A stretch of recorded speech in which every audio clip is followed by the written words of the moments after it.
Being alive is good, yes? You think about it. Yes. Yes. Being alive means we can enjoy the sense pleasure. Our instinct is to enjoy the sense pleasure. We like to think of the world as attractive. And our sense of an ideal world is a world where there is no pain. Yes? How many of you would say that actually pain is good? It's okay once in a while. Once in a while you can accept it. But if it's too long a while, then not so acceptable. So if you think about it, right? A person who is depressed, who has some sense of unhappiness, deep unhappiness, they suffer from what I call double whammy. Whammy one, they are not happy. The mind is not happy. You experience mental pain. Whammy two, you look at your pain and you say you're not normal. Yes? People who are depressed, you don't have to raise your hand, right? Just quietly admit it. If you're down, you'll say that this being down is not normal. Being normal is when you are happy. If you are in pain, you will say that this is a state which you must get out of. Yes? That's the instinct of... Well done! Which is why I say, your reality is the world is an attractive and delightful place. And what does that mean? It means that gratification is good and desirable. If you look at our own instinct, is half the time we're thinking of satisfying one of your sense desire. Satisfying it is good, yes? Who says satisfying it is bad? Most of us will say it's good. Therefore, if you look at your mind, the odds are, at any one time, your mind is going to be thirsting after some sensual experiences that you find delightful. At any one time. You look into your mind, it's looking for its iPad, it's looking for its handphone, it's looking for, where to go to eat tonight, huh? I mean, you just had lunch. And you think about it, let's look for music, something nice, something pleasant. At any one time, the mind is thirsting, searching, delighting. Your mind seeks what I call the shock experience. At any one time. And if you think about it, we also got certain built-in instincts. We say we like change. But the actuality, in actual fact, is you don't like change. When you say you like change, chances are you're not happy where you are. That's why you want change, Lord. An optimist will say change will make it better. But if you are happy where you are, if you're satisfied with what you have, or somewhat satisfied with what you have, then you don't want change. Change is unsettling. It comes from our ancient instincts, your prehistoric instinct. In your ancestors' world, if they find one spot where they are safe, they don't want to move. Because moving could end up being not safe. In fact, worse, being eaten up. Being something's dinner. So, we don't like change. And if you ask yourself this, between change and something more permanent, what do you prefer? And the odds are you'll say permanence. Let me give you an example. You look at civilizations across time and space. All civilization. Okay? Greek, Roman, Egyptians, Aztec, Mayans. You just go across. Every single one of them will talk about life after death. Yes? Even your Chinese has it. We talk about life after death. And not only do we talk about life after death, we talk about potential for life after death to be perfect, permanent, the peace, permanent, perfect, happy. Unless you are a bad person, in which case you suffer forever. Yeah? Chinese also have that. If you look at your own Chinese culture and religion, we talk about rebirths, right? In Chinese. How many of you Chinese here? Not obvious to me. Yeah, so you have rebirth, right? Reincarnation, some of us say that, which is also wrong, but doesn't matter. But you call that undesirable. What you want to do, the attainment is to 做仙. Xian is good. Xian de means not 跑仙, not that xian. The immortals, the immortal xian, okay? That's good. That means you can live forever and rejoice in the fruits of the delight of fruits in heaven. Yeah? Okay, maybe that's not your ambition. But the point being that the human instinct, because human instincts will give rise to religion. That's what you want. You're looking for the perfect world, and you create something perfect. So each moment is almost permanent, meaning to say, when you experience something, it's like so real, so lasting. That's why we get angry, you see. We get angry when someone calls you name. Part of the reason why you get upset is because that name lasts you forever. Call me dumb. I'm dumb forever. Fight back. If you see impermanence, sudahlah. One moment dumb, next moment no more dumb. Okay. Some of you, more philosophically inclined, may have heard of the word connecto ego sum. I think, therefore I am. This comes from a philosopher known as Descartes. And the reason why I raise this is this. You think about it, how many of us instinctively identify with the statement, I think, therefore I exist?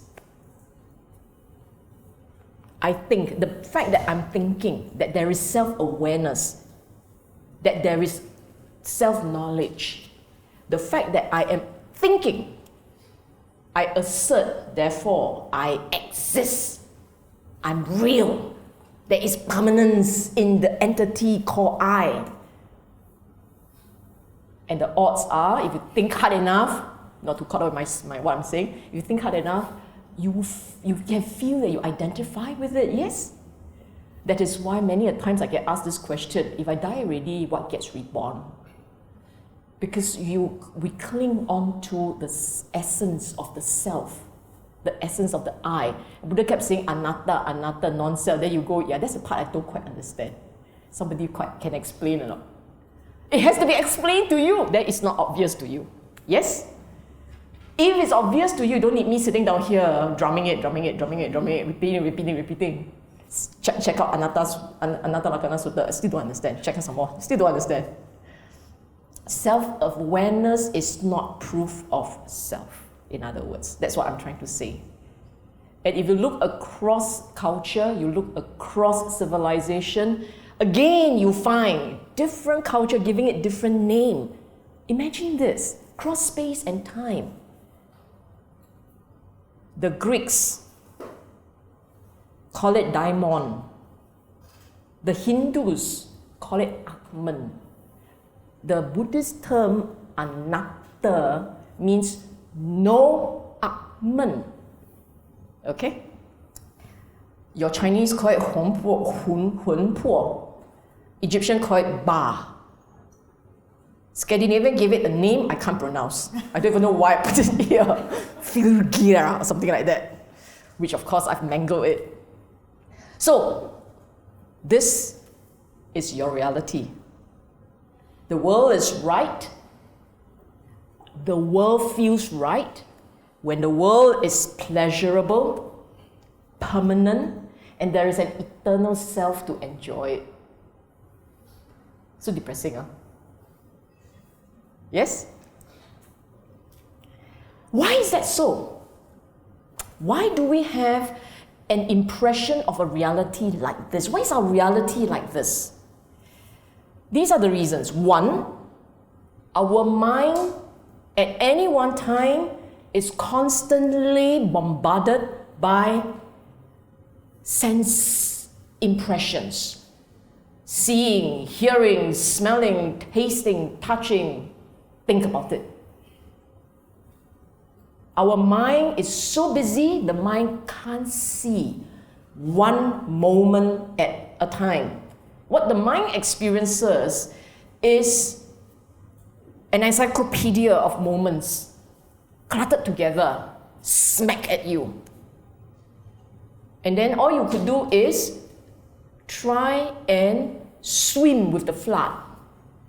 Which is why in Buddhism, the moment you got your mind sorted out, you have crossed the flood.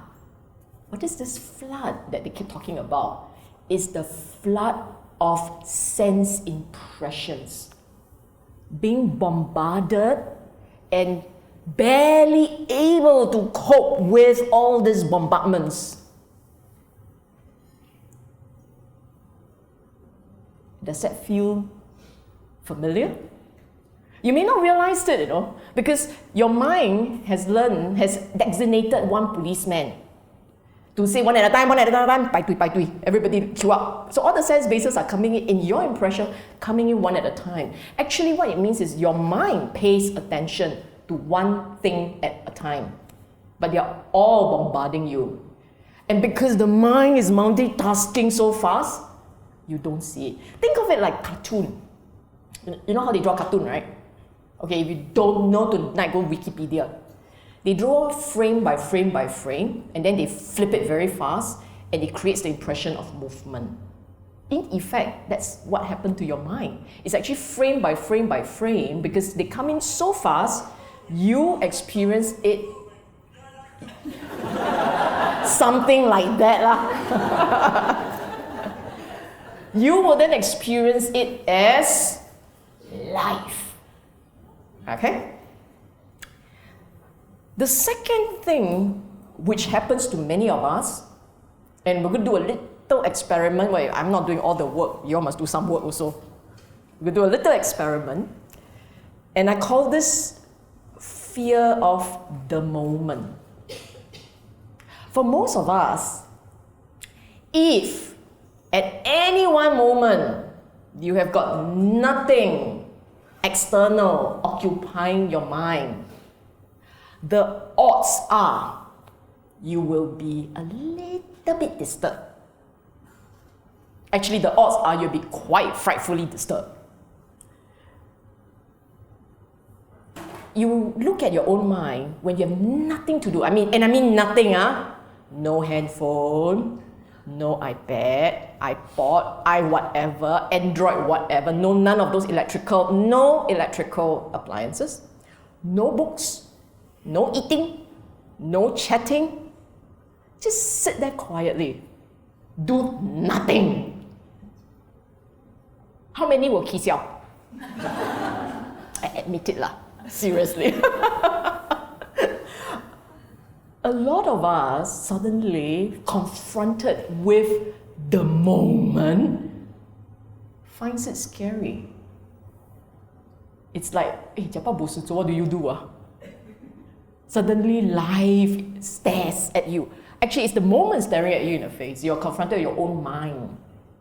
Which is the reason why when people go for retreat for the first time, many of you have gone for retreat, right? This is a class I know many would have gone for retreat. And the very first time you went for your retreat, how was it? How many would say, piece of cake? Who says cake? Who would say, Arya Satya, dukkha? Who say dukkha? Suffering. Most people would say dukkha, Arya Satya. Very, very few would say cake. Right? And that's because in a retreat, they took away all the little distractions that kept you sane and kept your mother sane when you were younger. We start doing that to ourselves and our kids from very young. Don't cry, don't cry. Ah, here's something for you to play with. And the result of which is our mind typically seek distraction from external objects, typically. And when you seek distraction from all these external objects, you will not have a chance to really see the mind for what it is. And so you never saw reality. How to see reality when reality is inside, and because you're afraid of it, you keep looking outside. See the problem? Okay. The next one, I say connecting the dots to the I. Everything that you experience, whether it's drinking, eating, sleeping, walking, every kings, you're going to say, I eat, I sleep, I talking to you, you know, I this and I that. Everything that we do, you happily park a prefix before that. And the more we park that prefix, the more it becomes real. And at a certain point, it is so real, it's more real than the world you are experiencing. I tell you why. We get unhappy, that's a fact, right? When you get unhappy, that's a fact. But you say, this is not real. This is not even correct. This is wrong. So the unhappiness, you pushed it away and pretend that it doesn't exist. By taking medicine, by doing all kinds of things.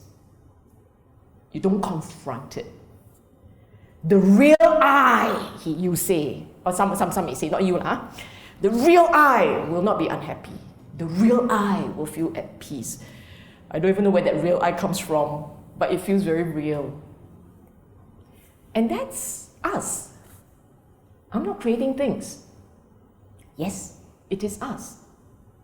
And the last one, I say blinded by ignorance.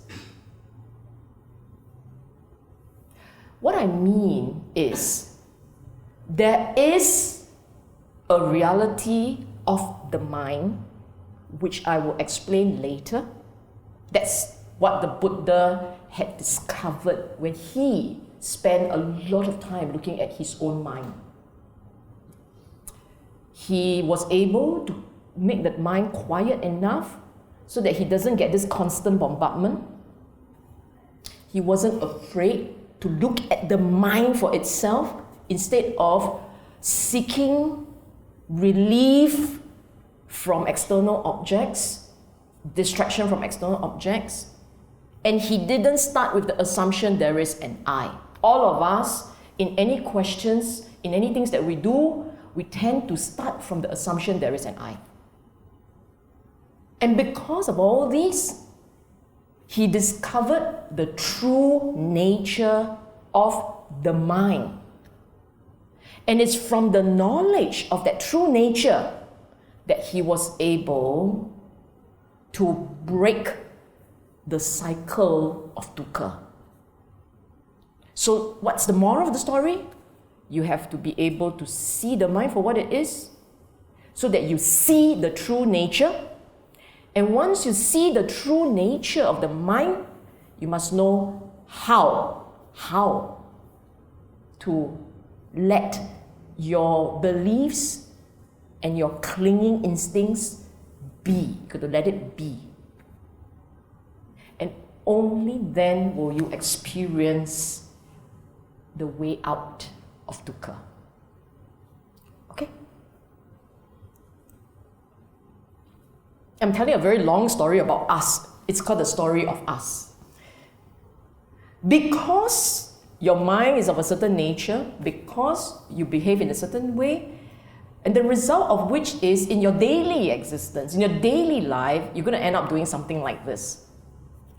I call it the relentless hunt for perfection. We are all hunters. Implication of a mind like this means that on a daily basis, In fact, on a moment-to-moment basis, we are on a hunt. What does it mean, on a hunt?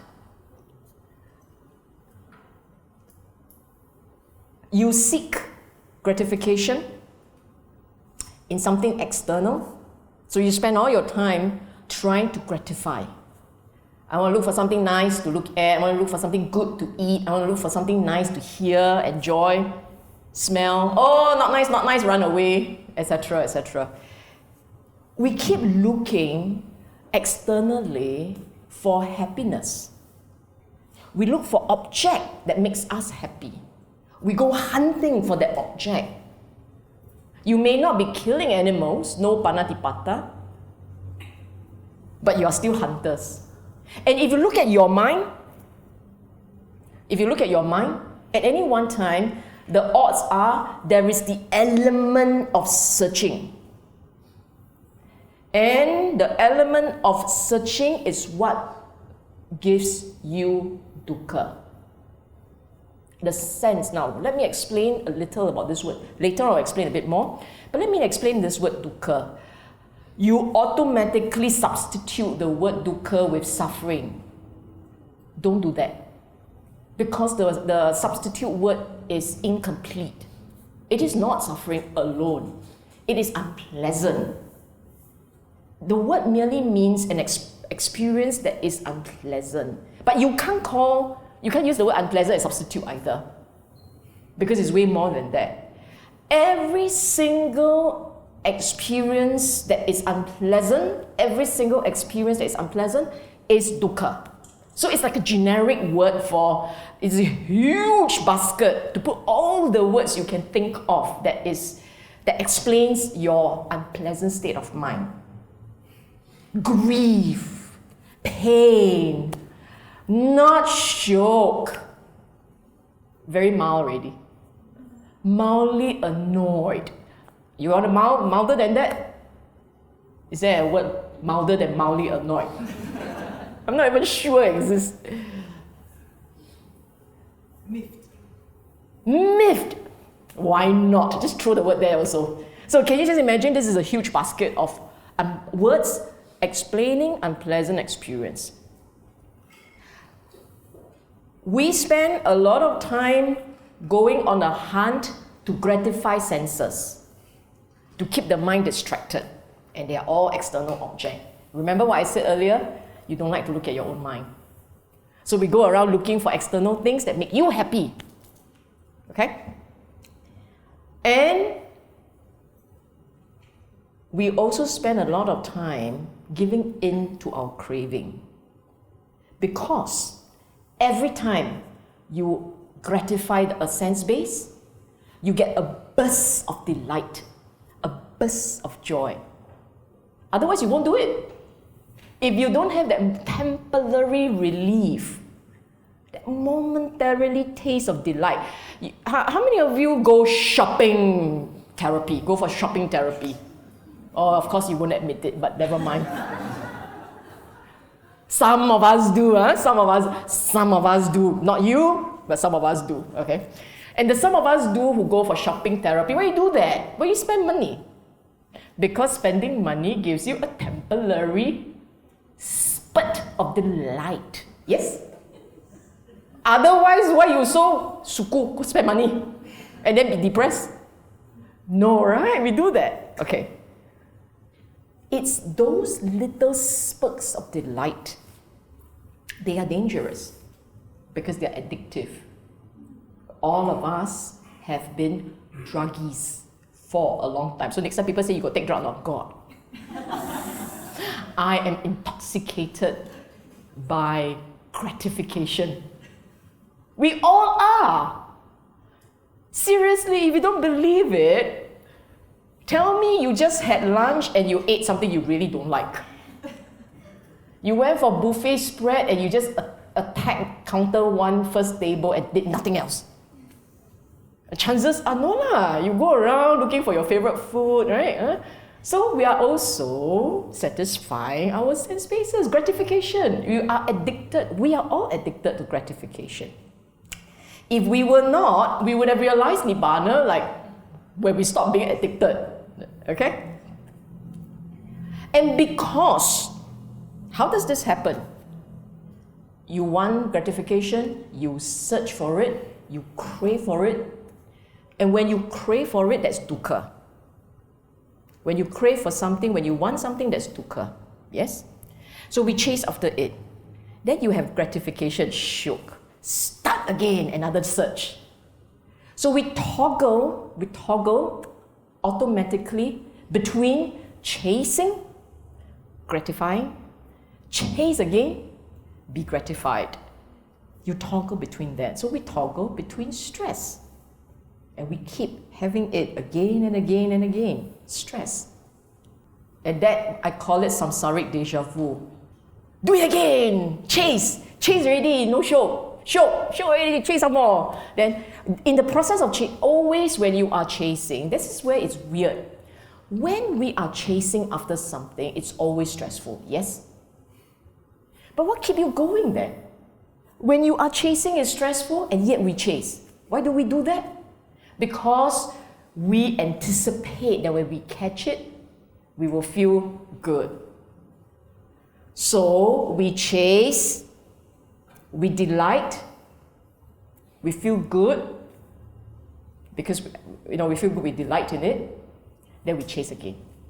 And this is stressful. It's always stressful. But we still do it again and again. Deja vu. Again and again we experience this. And finally, this one is really quite cute, feeding and perpetuating the icon sin. You see, a lot of us feel real, yes? I said earlier, you have a sense of the I, and I think, therefore, I exist, I'm real.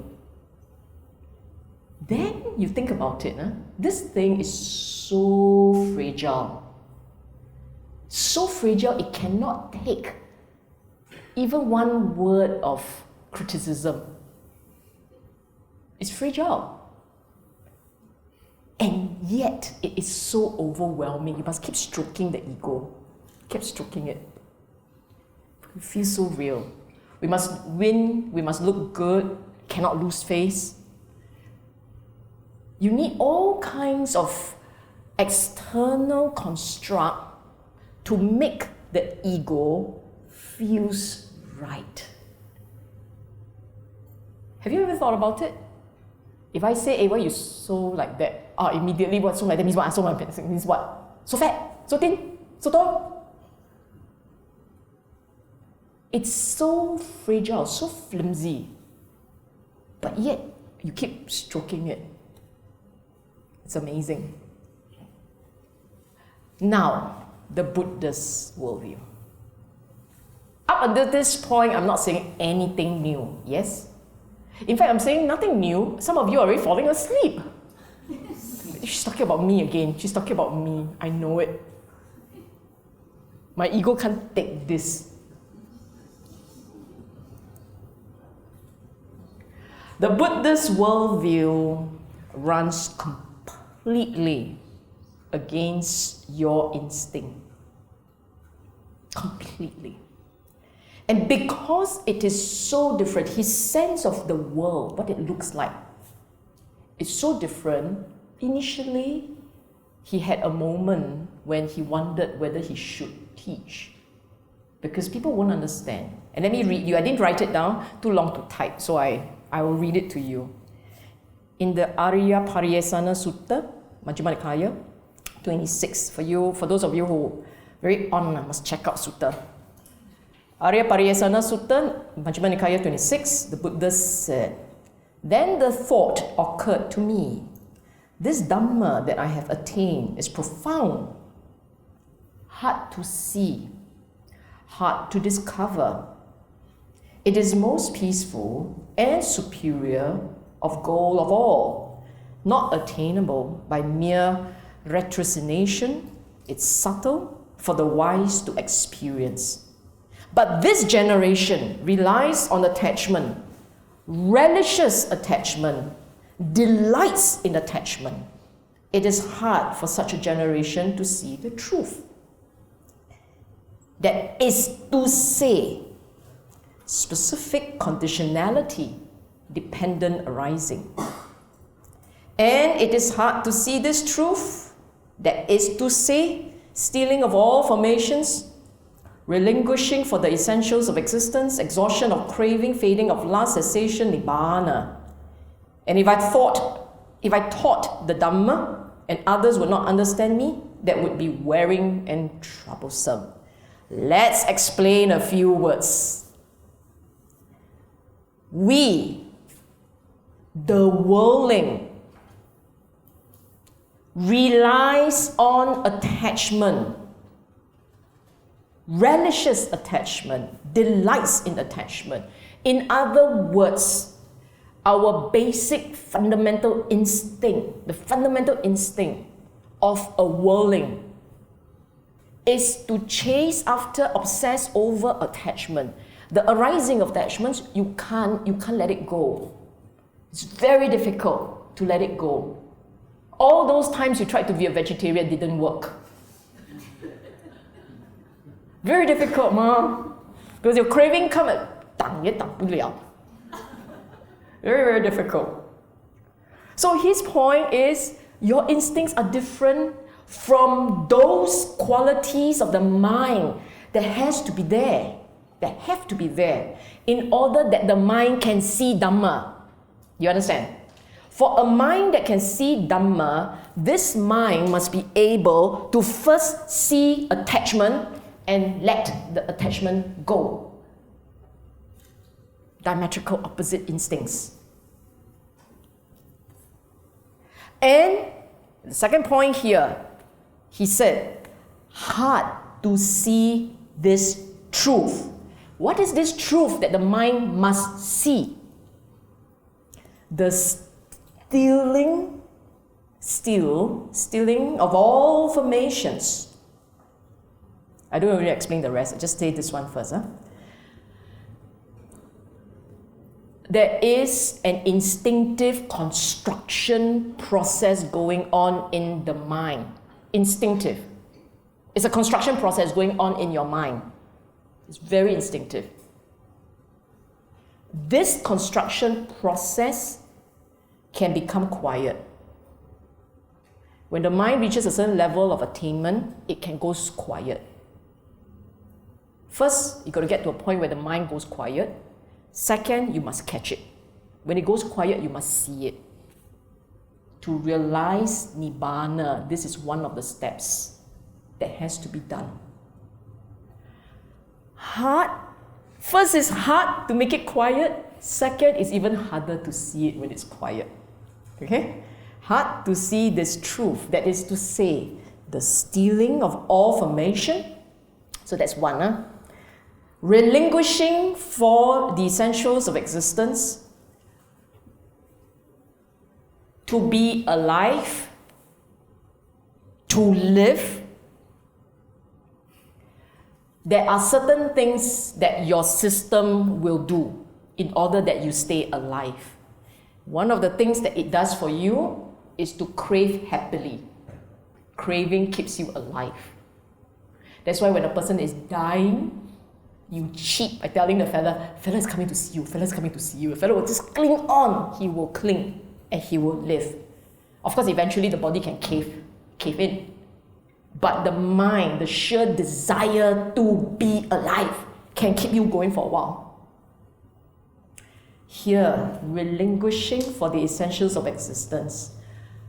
The mind must know.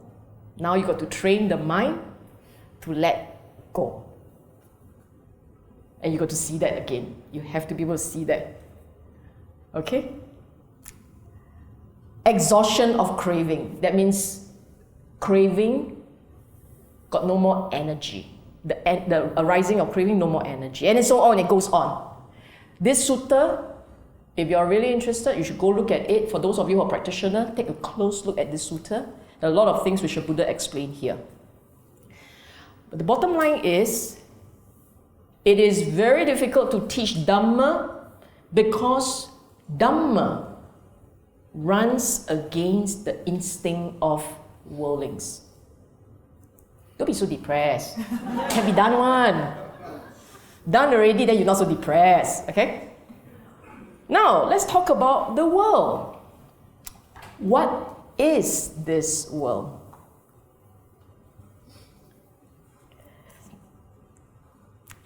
A lot of us, when we hear the word world, the automatic instinct is to say the world outside you, yes?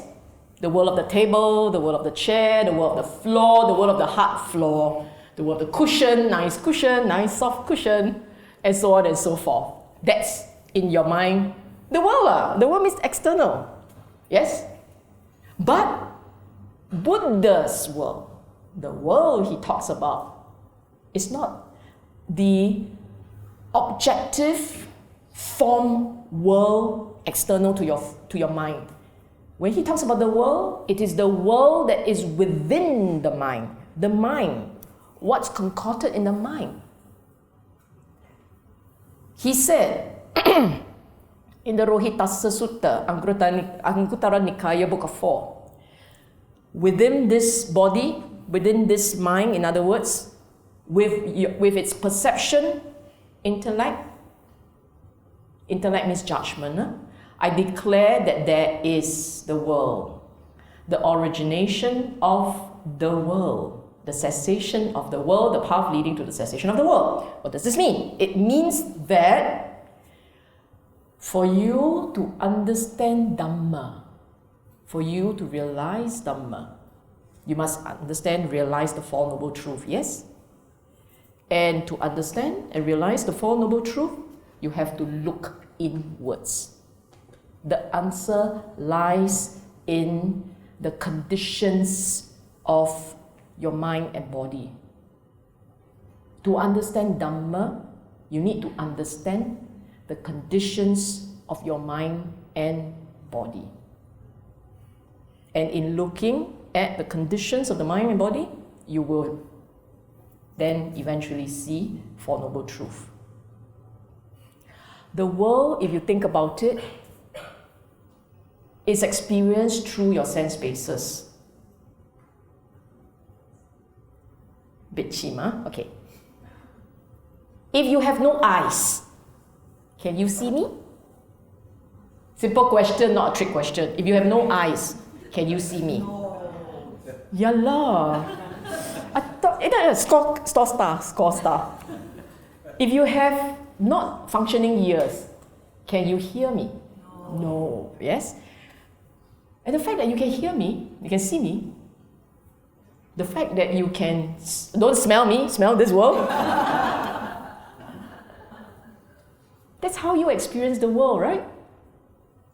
There is an external environment, right? There is an external environment.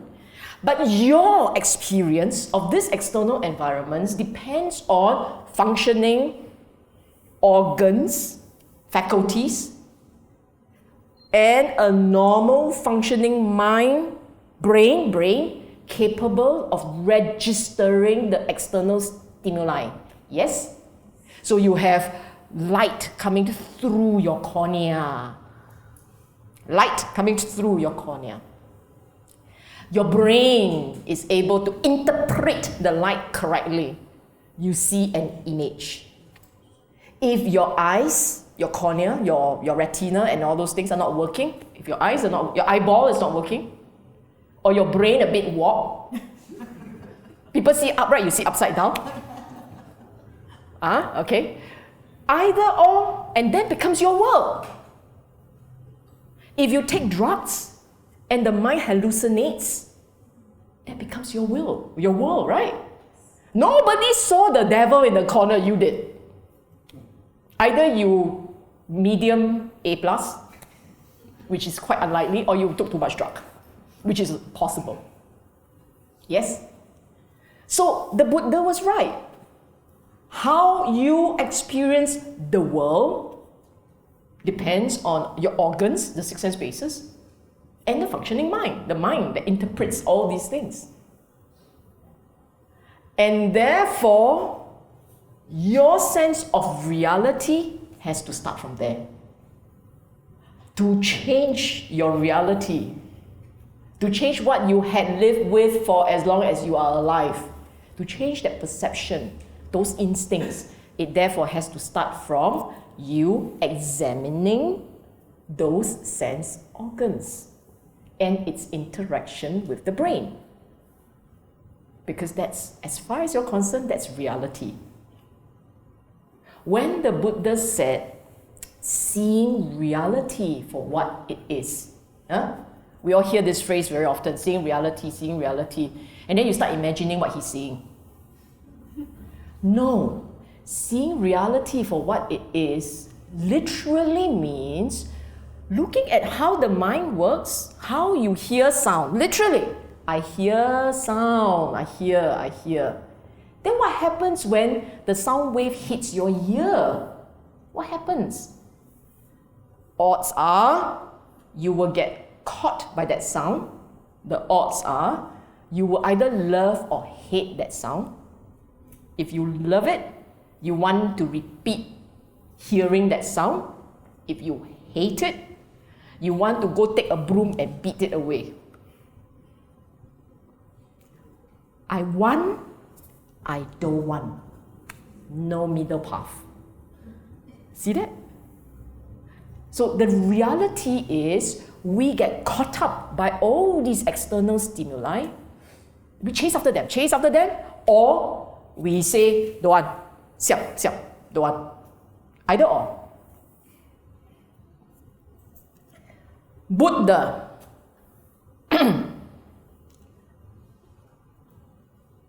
described the world, or rather he said that the world has 3 characteristics. In other words, the mind, your mind, has 3 characteristics. And I know many of you have come across these 3 words. After all, this is a class of readers. Yes? This is a class of meditators.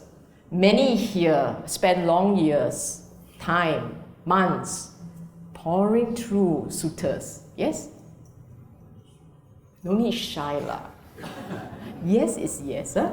And so you came across all these words, anicca, dukkha, anatta. Yeah? Today we're going to talk about the 3 of them, and hopefully it will help deepen your appreciation of these 3 characteristics. One final point before we break for a short while. Just one final point. The bottom line in this practice is that one has to look inwards. One has to understand how the mind works. Non-negotiable. Don't look outwards. That's not where the answers are. You have to look inwards, look at how the mind works, understand how it works, and through that understanding, whether or not you have the wisdom to do one more step, and that will bring you the quiet peace. When we say anicca, the word in English means impermanent. Yeah? Literally, it means impermanent because it's nature. In the word nature means permanence, forever, eternal. So nature, not eternal, not permanent.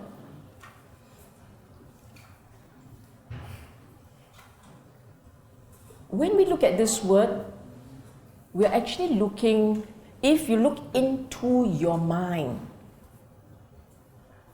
Remember, this is all about characteristics of the mind. This is not about, when he says impermanence, it's not about the impermanence of the table, the impermanence of the chair, of the external environment. That is not permanent either, but that's not the subject of his description. When he said anicca, dukkha, anatta, I will explain all of them. Those are the characteristics of your mind. That's how your mind is. What does it mean by impermanence of the mind? Every moment, each moment mental or physical, each experience comes on and fades away. Each one.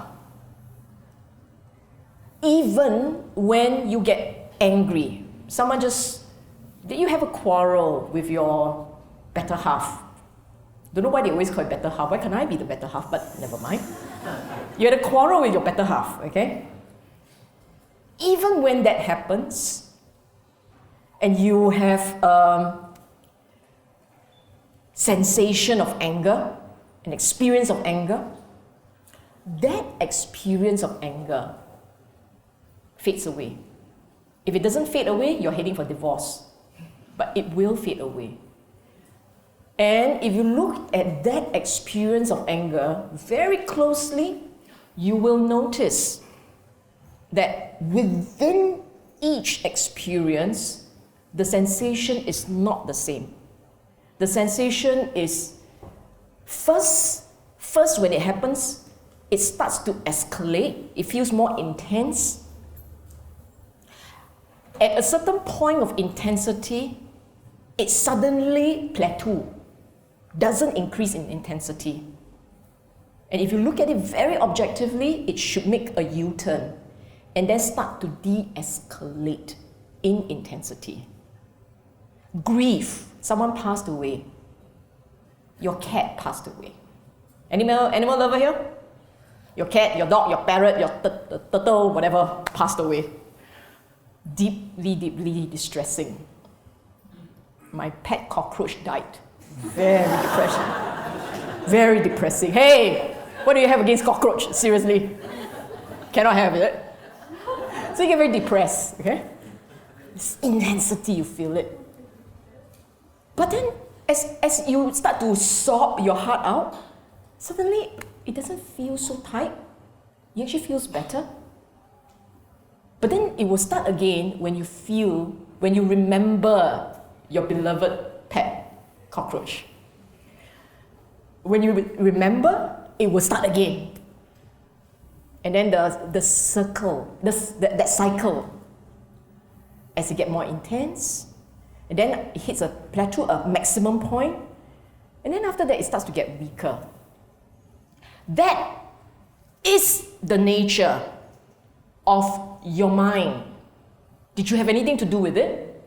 If you have anything to do with it, you'd rather not feel pain, yes? You'd rather not feel grief. You'd rather not feel any of the start point of anxiety, stress, grief. You want only the pleasant. Like that advertisement, here only the good thing. You only want the good things. But even the good things don't last. You are told you won 4D. Happy like a lark. Happy. That's it. That's it, really. In fact, you spend the money slower than your happiness. You're happy, right? Happy, then dissipate. Money haven't even finished spending yet. Dissipated already, the joy.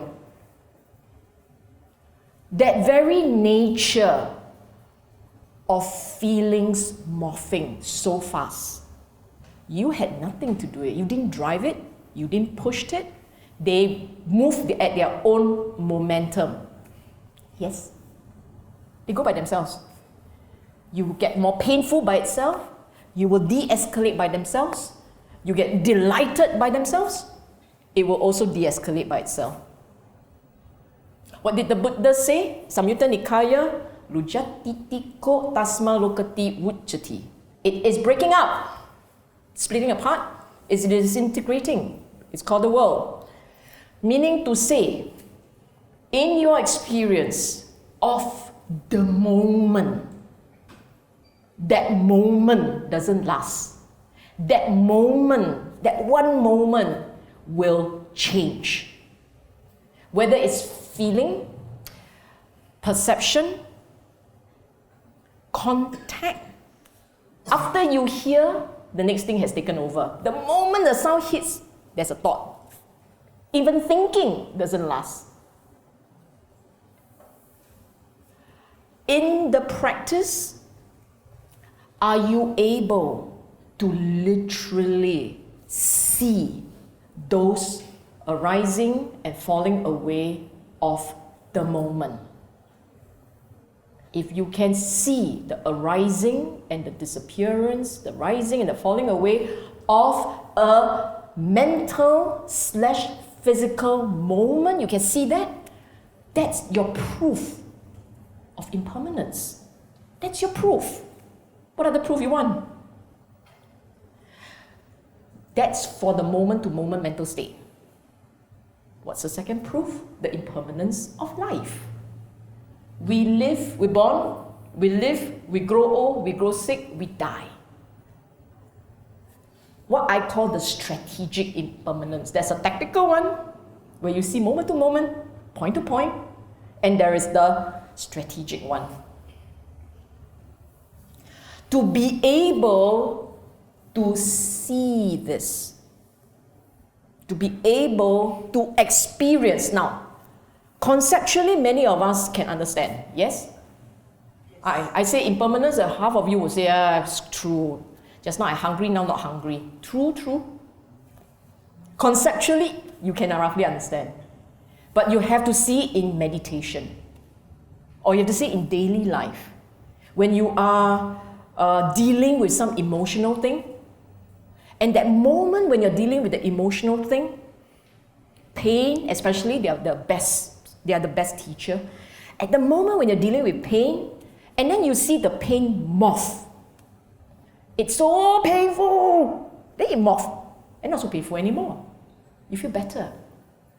At that moment, if you have what I call the presence of mind, if you have Dhamma instincts, at that moment you will have registered it. This is what the Buddha meant. This is what the Buddha meant. Seeing anicca, impermanence. Then it would have registered. Into your mind, it would have sunk in. Your experience of a Dhamma moment. It's a Dhamma moment. It's the one that you go, celebrate. Joy, you must feel a bit happy when you have a Dhamma moment, right? You have a Dhamma moment, then you're not happy. What? Not sure enough. Typical Singaporean, must have more. No, must enjoy, that moment. It is important because Dhamma realization, Dhamma growing, your wisdom is built on such moments. One after another, after another. It's not one time, boom, enlightenment. No, it takes, Buddha says it's gradual. It's a gradual path. You learn gradually, you grow gradually, and as you grow and grow, at some point you look back and you realize that you have traveled quite a distance. You have become wiser and smarter, you didn't even realize it. You understand? It takes a while, but you get there. So, one moment of experience of anicca, very important. Don't underestimate that.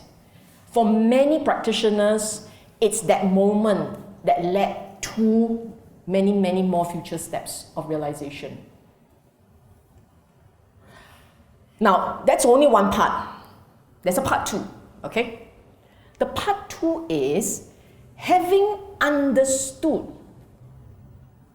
having seen for yourself impermanence. Yes, you were upset, now you're not so upset. Having seen that, how does that change you? Or does it even affect you? That's what I meant by perspectives and choices. Once you get hit by a sense that things come and things go, things arise and things fall away. Once you get hit by that impression, that realization, how does it change you as a person? That's wisdom. Okay, wisdom is more than that, but that's a form of wisdom. Example, you see anger, anger not so strong anymore, let go, and then anger disappears, right? Okay. Then you say, hey, actually it's impermanent. Someone comes along, cut into your lane, hey, hello! What is this? What is this? No wisdom law. At that moment, no wisdom law. So, and let's take it a bit further. Let's take it big choices, okay? You have that moment of impermanence. Someone comes along, tell you bad news. Sorry, you cannot stay here anymore, must shift. Your next instinct is like, take you to court and sue your pants off.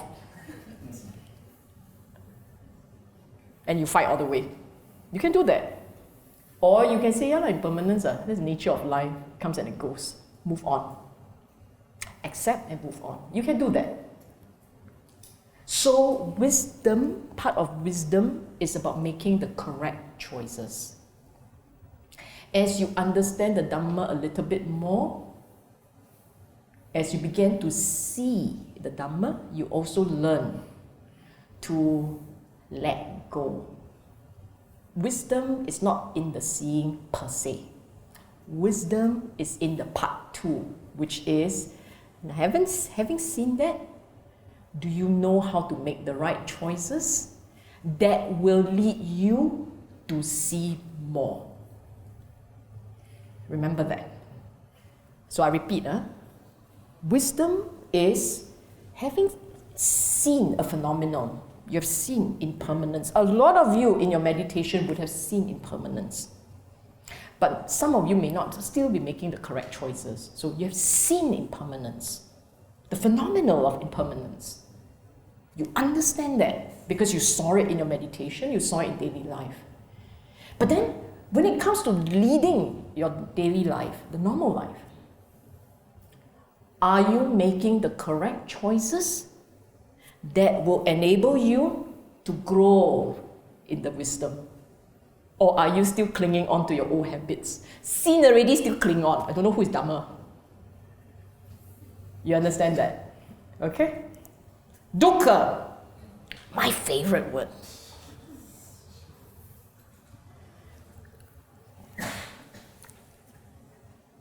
First and foremost, as I've said earlier, there is no one English word that adequately captures the depth, the range, the subtlety of this word dukkha.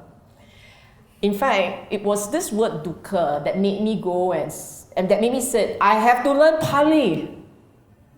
If I don't learn Pali, I'll never feel the Dhamma. I can't feel it. I can understand it conceptually, but I don't feel it. Dukkha is like that. Now, this phrase is very common. It starts off with what? What is dukkha? Buddha is like a physician, a doctor. First you say, what is it? What is the problem? Then you ask, why is the problem like that? What can be done to solve the problem? Let's do it. Okay, it goes like that. So what is this problem? Birth is dukkha, aging is dukkha, death is dukkha. These are the natural processes of life. So inherent in life processes is the experience of unpleasantness. That's all. You must remember Buddha, when he looked at the word dukkha, he doesn't have aversion to the word. We, when we look at the word dukkha, we have aversion. Dukkha, don't want. Sukha we want. Dukkha we don't want. Okay? Buddha, when he looks at the word, has no aversion. It's just a word. Completely no aversion. So he said, the natural processes of life contains within it dukkha. Is that true? Of course it's true. And you can understand this, by the way, it is understood at 2 levels. You understand from a mundane level. Birth, hello, somebody suffering there. Both baby and mother suffering, okay? Aging, most of us feels dukkha with regards to the aging process. Death is dukkha for both participant and observers. Yes? It's natural. Okay. This is one level, the mundane level of understanding the word. Processes. There is a deeper level of understanding the word. At a deeper level, it is when you look at birth, aging, death, you're looking at emotions, you're looking at reaction to the process. So the emotional element comes in, and in emotional elements, there are always dukkha. There will be dukkha involved. Meaning to say, for instance, let's just say birth. Birth, most people say it's a happy occasion. Yeah, but there's anxiety, fear for the life of people. There is this, oh no, what's going to happen, etc., etc. So emotion gets caught up, there will always be dukkha. Faster, slower, drag, don't drag, this, that, other, use this, use that. So there is a physical process itself which is painful or unpleasant, and there is the emotional angle in many of these life processes where you find yourself emotionally invested in the activity. There is also the dukkha there. Okay? Then you look at the next set of words. Sorrow, lamentation, pain, grief, despair. These are all emotions. So Buddha is trying to help, or was trying to help the audience understand what he meant by the word dukkha. He says, this is the manifestation of dukkha. These emotional ones are also a manifestation of dukkha.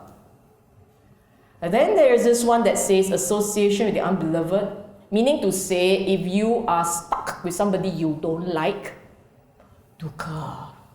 Yeah, dukkha, right? Or you are separated from somebody you love, also dukkha. In short, not getting what is wanted is dukkha. In short, the 5 clinging aggregates are dukkha. This is easy to understand, right? You don't get what you want, dukkha. You're with someone you don't like, dukkha. So there is the physical component, there is the emotional component. This part, easy to understand. Relatively straightforward, not saying anything really new here. Which is why I have always said that in your meditation, if it strikes you, that actually there are many aspects of life that as you look at it more closely, you realize that it is not so pleasant. At that moment, you haven't gained enlightenment. You just got wiser. You understand? At a moment when it struck you that actually, but it's correct. If you look at life very carefully, look at the mind very carefully, there's a lot of unpleasantness, a lot of unpleasant experiences. So the natural order of things for most people, for most mind, the natural order of things for most mind, if we say majority is natural, okay, the national average is natural. If you say that, I won't say that, but if you were to say, if say 10 people in this room, 9 people are angry, then the natural order of things must be anger. It's a majority wins lah. If you say that, then you will also say, or it will dawn on you that the natural order of experience is dukkha. The natural order of experience is dukkha. Meaning to say, are there 50 of you in this room? Okay, let's just say 50 of you. If your number is not there, never mind. There's 50 of you in this room, okay? If 49 of you are unhappy, or 45 of you are unhappy, then the natural order in this room is unhappy, is dukkha. And the chances are I'm right. Why? Because at any one time, your mind will be distracted, your mind will have some sense of dissatisfaction, there is something else that you want, there will be some degree of, floor is hard, that sort of things. There is impatience, and so on and so forth. And the natural order is there is no deep peace here. Meaning you sit there quietly and you feel peace. Quite unlikely. Quite unlikely. Okay? So why am I saying all this thing? Because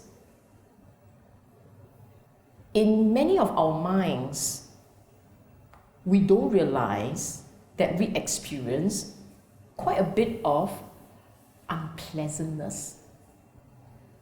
It's natural. It's so natural we forgot about it. It becomes habit. And that brings me to what the Buddha said about 3 types of dukkha. Okay? The first one is the one which is typical. You will experience it, body pain, mental pain. Dukkha dukkhata. Natural. When we experience the physical discomfort or a mental discomfort, that's painful, that's unpleasant. But the other 2 are less obvious, and those are the other 2 which, as you begin to understand the Dhamma better, you begin to realize those other 2 are the more potent ones. Sankhara dukkhata, viparinama dukkhata. Sankhara dukkhata. Dukkha inherent in formation, meaning to say that by sheer presence, by being alive, you have moment-to-moment experiences. In those moment-to-moment experiences that come together, inherent in that, there is some experience of unpleasantness. And you will say, what in the world is that? Yes?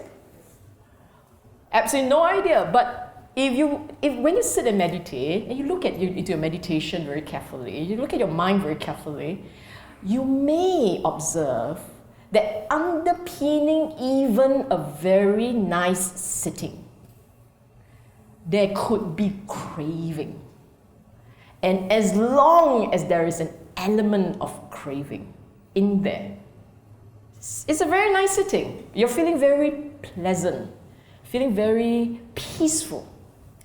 And even looking at that very quiet state of peace, you may notice, I'm just saying may, you may not, but you may notice that there is underpinning it a slight element of craving. When you see the element of craving, you will see that that's dukkha.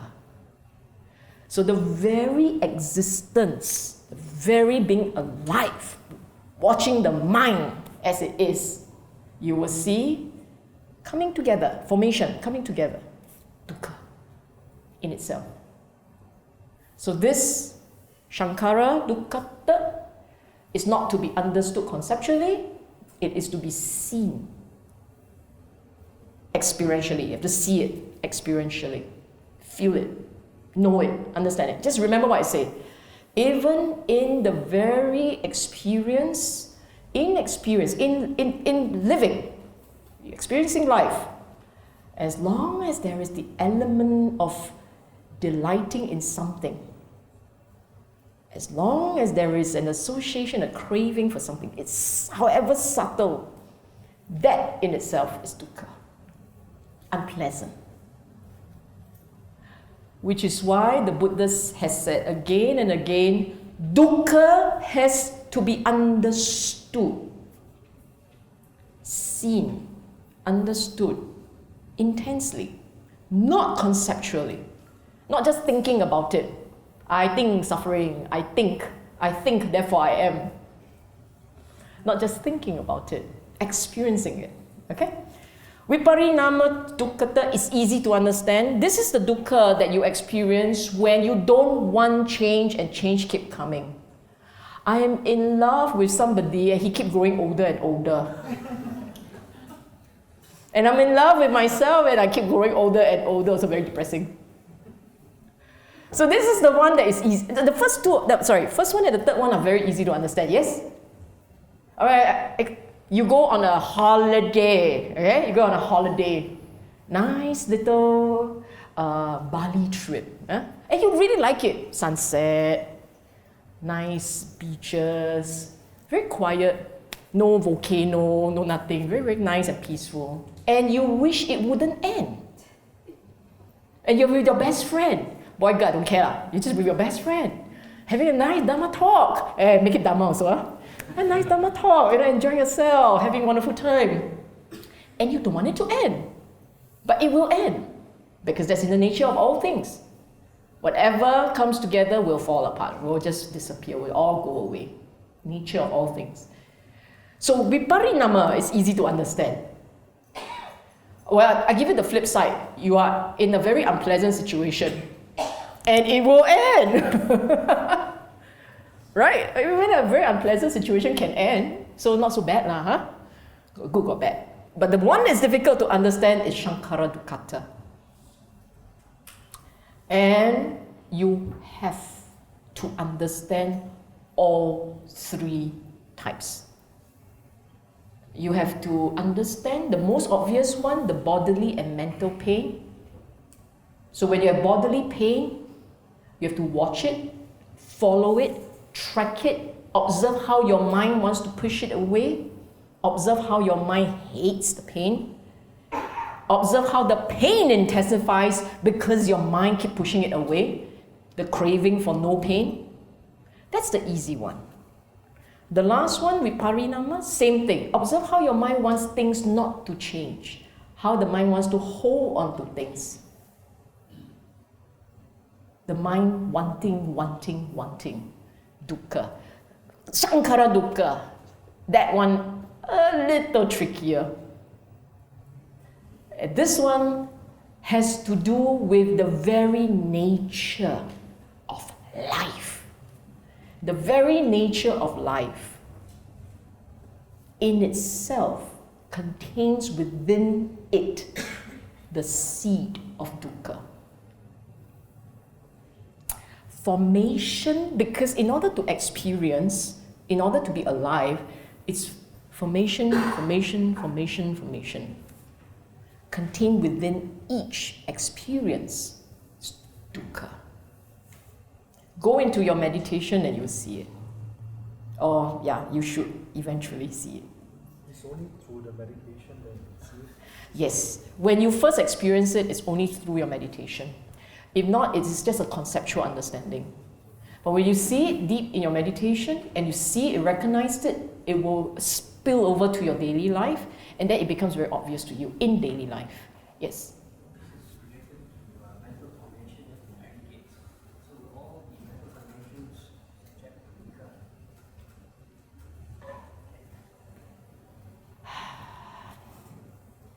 In most beings, yes.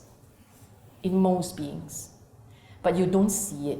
In most beings, they don't see that the mental formation contains within that coming together is dukkha. They don't see it. So they don't experience it as intensely. This is important to see because you have to be able to recognize the first, second, and third noble truths together. How does it go? There is dukkha because there is arising of craving. The arising of craving is spontaneous. You have nothing to do with it. You didn't push it. It comes out by itself. It's spontaneous. Getting the mind to a state where the mind knows how to let the arising be and it doesn't arise anymore. To get it to that state of balance requires a lot of training, mental training and skill. When it reaches a point where the mind is quiet enough not to have the arising of craving, you will see how that drops. Letting go. letting go spontaneously. Not letting go, I want to go, I want to go, I want to let it go, I want to let go. Not like that. It drops by itself. When it let go spontaneously, you will then see that in many arising, there is underpinning it a craving. In many arising, there is a underpinning the arising craving. Or aversion. But it's craving. It is that, it's very subtle. Aversion is a flip side, but it's the craving that's the problem, which is why the Buddha talks about craving, he doesn't talk about aversion. Dukkha Arya Satya. He describes what's dukkha. Samuddaya dukkha Arya Satya, the cause for the arising. The cause for dukkha is bhava tanha, vibhava tanha, kama tanha. What are they? Kama tanha means, the cause, why does one have dukkha?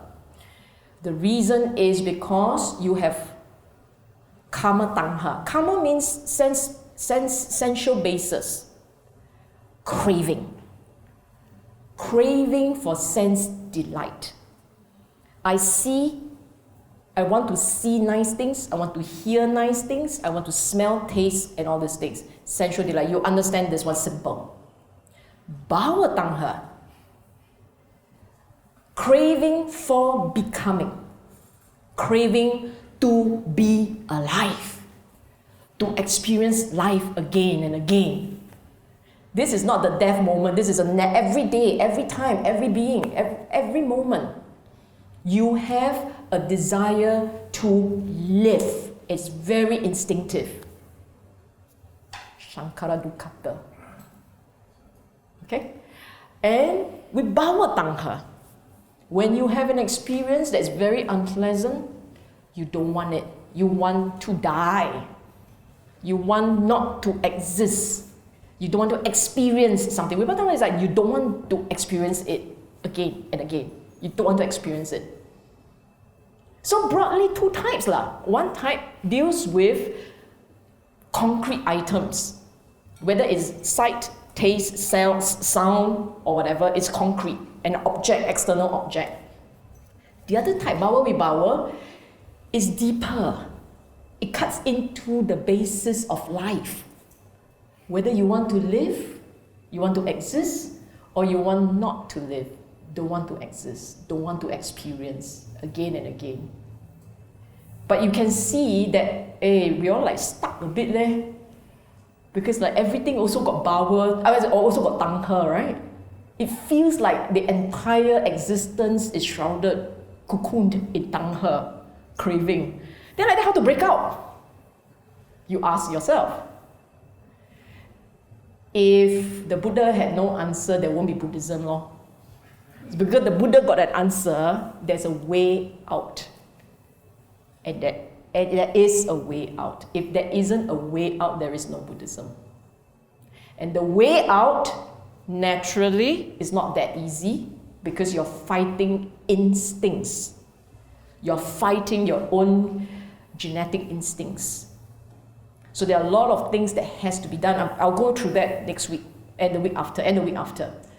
You have to fight basically all the instincts that have been forged and led to your formation in order to break out of this tanha. What you're trying to break is the habit to crave. That's what you're trying to crack that. The code of craving. And in Shankara Dukkata, this is experience. You see this literally when you look at your own formation tendencies and you see in every formation tendency craving as a driving force. And craving as a driving force means it's dukkha.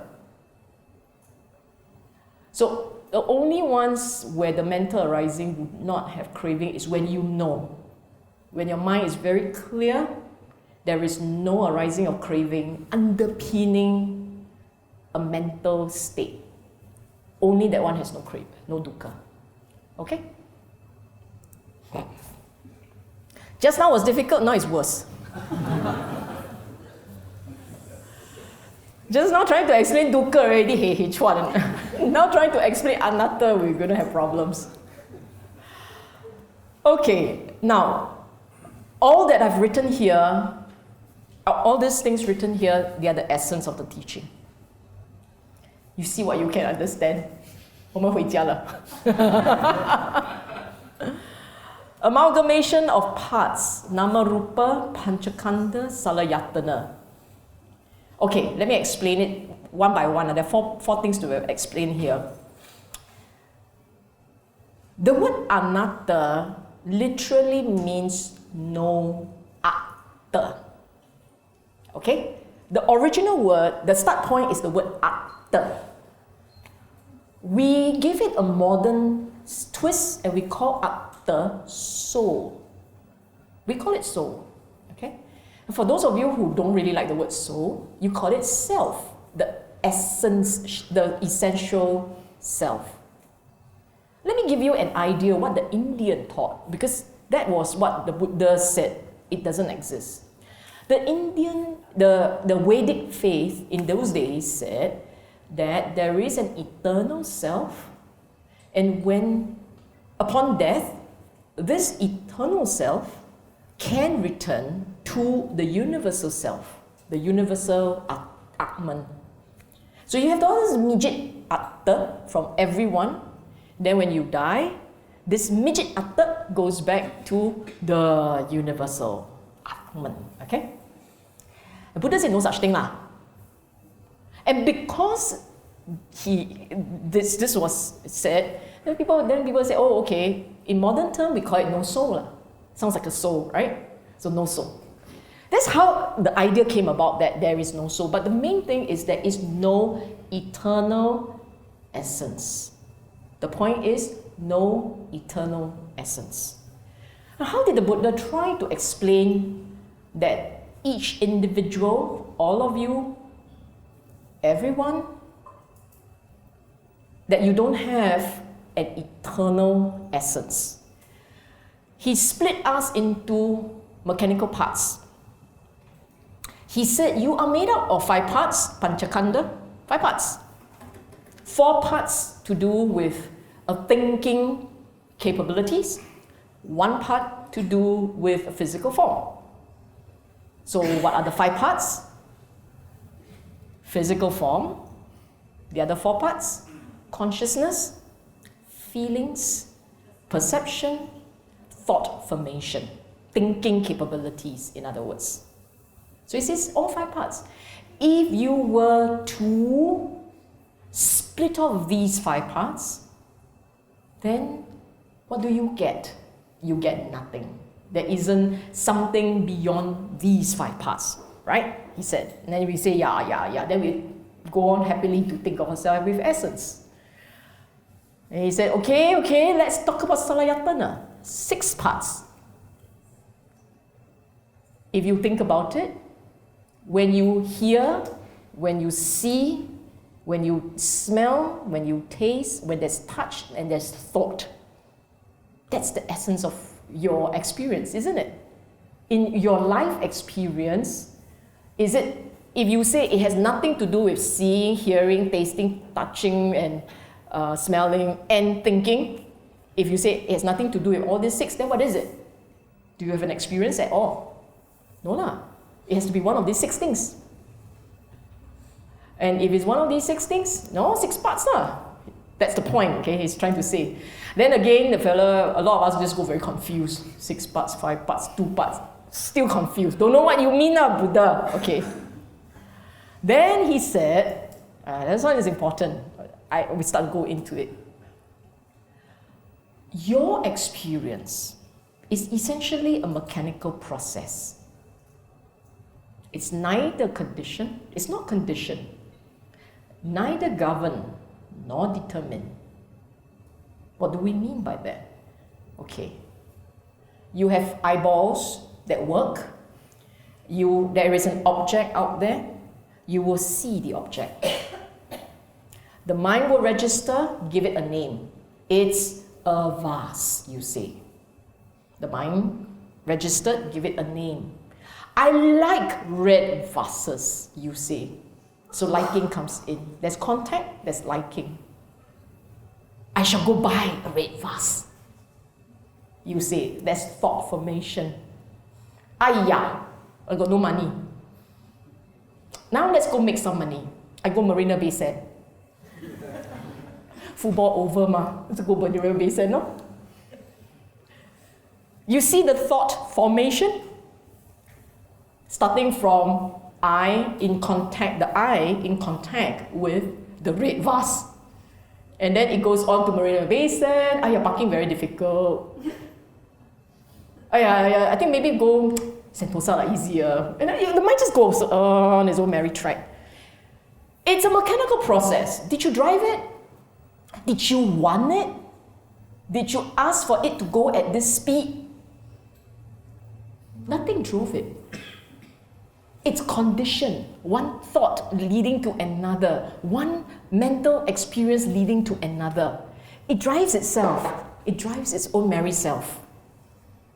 And then when you catch it, I'm a Buddhist. Cannot go gambling. Caught in the nick of time, you know. Then, no, cannot go gambling. Okay, how do I get the vase? Let's get somebody to buy for me. Get husband buy for you the nice red vase. So there it's a whole series. There are all these conditions that lead you to experience life. It's all conditional. And when I say the word universal, the speed at which my conditions move, the speed at which my mental state move, one after another, is no different from your speed, which is no different from her speed. Meaning to say that we all think of it like you are a factory, okay? And our factories are all the same, either high or low productivity, depending on how demanding you are. And we don't work faster or work slower. The mind works at a regulated pace. Coming to condition will lead to the next one. Again, the eyeball, see something, contact, identify, relate to it, start thinking. It's a process. And every one of us in this room will have exactly the same process, same speed. Do I see the Buddha faster than the rest of you? No one. All of us put our eyes here. When the light emitting from this object hits your eyeball, it's the same speed. Once it hits your eyeball, the mind register, same speed. Mind register, some of us, in contact with the contact, will go, Sadhu Buddha. Okay, fine. So I have a sadhu here. And then I have a whole bunch of the other hand. I don't know what she's saying there. I don't understand what she's talking about. Also same. You also have a reaction. So you're thinking in relation to a contact point, the pace the same. The substance is different. Some say sadhu, some say kongsmi. Reaction time, same. You clock. Same. Mechanical. It's all mechanical.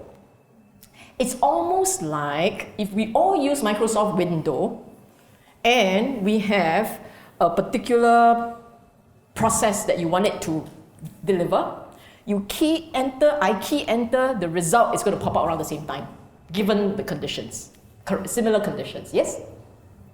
If I got virus, I will say lah, like I'm not sick, if I'm not well, then the mind works a bit slower. But same, if you are also not well, like me not well, you also work at the same speed. Given so, why are you special? Given so, our reactions are very similar. Why are you different? You understand? So why you got atta, you so atas? You see what I'm saying? That's the point. As part of the training, we have to decondition the mind, teach the mind to keep saying, and that's the Pali phrase, ne etang mama, ne sohang asmi, nak miso atta. Na etang mama, this is not mine. Na sohang asmin, this I am not. Nak miso atta, this is not my atta, this is not my soul. In every experience, mental, physical, you tell yourself, it's deconditioning, you're changing your instincts, teaching your mind to do it differently. This was exactly the expression Buddha gave his son, Rahula, and also a few other arahants before they became arahants. This was their practice mantra, their practice point, to look at something and don't immediately identify with it. In other words, if I see something, I don't instinctively say, I am seeing. If someone calls me name, I don't instinctively go, what you call me name? You are teaching yourself to say, there is no I, there is no additional me, separate from the form, that isn't something extra, quite ghostly, something extra, and there isn't an essence soul within. Actually, Buddha's brilliant. I tell you why. You know, we all our life, we have heard, we have seen, we have tasted, touched, and so on and so forth. Yes? We have all these experiences. And we have never seen the soul. Who has seen the soul? We've never seen a soul, right? We've never seen something essence, kind of popping up your ear, once in a while, comes out, take a look, then go back in. Don't have, right? We've never seen that. Then how come we so happy say it's there? Something we see all the time. We have experience of sight. We have experience of hearing all the time. Then we all kepo. But in this hearing, there is a hearer. Have you seen the hearer? Never, but it's there. How you know it's there? I know. So this is very, very weird. It's just, and I tell you why it's like that. This is a little bit off the lecture already. I tell you why it's like that. It's like that because we are attached to us. We created an essence because we are attached to me. If you are not attached to me, to I, to yourself, if you're not attached, then there is no need to create an essence. And Buddha was essentially reminding us that it's your attachment to the I, attachment to the mind and the self, that you to see that there is a self. And therefore, in many a sutta, he kept saying, mind-made delusion. All mind-made delusion. He's not saying that your physical world is mind-made delusion. He's not saying that. He's saying that you have, in a deluded way, mind-made a self, mind-made an essence to experience the world. And you cling on to a few things. You cling on to the belief of the self, you cling on to that, and you cling on to the experiences. They are not the same clinging, they're two different sets.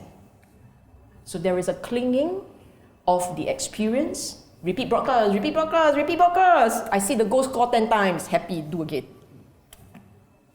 And there is a clinging to me, special. So I must see it, I must experience it again and again. And this mind-made instinct is the source of our dukkha. Ultimately, that's the source of your dukkha. Because you cling on to your experience, ma? Then you cling on to the I, ma? And whenever you cling, there's dukkha. You understand? 准 4 o'clock. Question. Oh, got some more. This is what happens when the slide doesn't say 11 of this, 11 of that. The Buddha says that there are 4 inversions, meaning to say there is reality and there's what you have twisted around. We take something that is impermanent and we make it permanent. We say it's permanent. We take the very nature of existence, which is dukkha, and call it sukha. Because what we are seeking is sukha, right? But the reality is actually quite dukkha. And then we take mechanical process to be self. And therefore, the very nature of existence is not very attractive, but we want it again and again. We take it to be attractive. Okay? This is to give you a sense of what we're going to cover next week. Transformation efforts, how to dissipate the mental fog in your mind. It will be covered in 2 lectures. It's too long to be covered in 1 lecture. So 4 hours of explaining how to, what to do, what must be done in order that you can see the real nature of the mind. What are we trying to see? We're trying to see anicca, dukkha, anatta properly. We're not seeing them in the way that you understand them conceptually. We're trying to see them as an essence of life. You literally, I'm going to repeat this.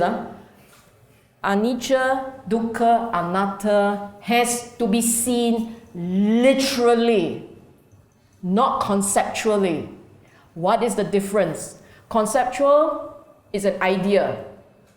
I understand roughly what Buddha is saying. It's an idea. Literal, you taste it. You see it in your mental eye. I say mind, sorry, the mental mind. delete. You see it in your mental, in the mind, you see it. What it looks like. It's a literal seeing. Okay? Thank you. It gets tougher. Question?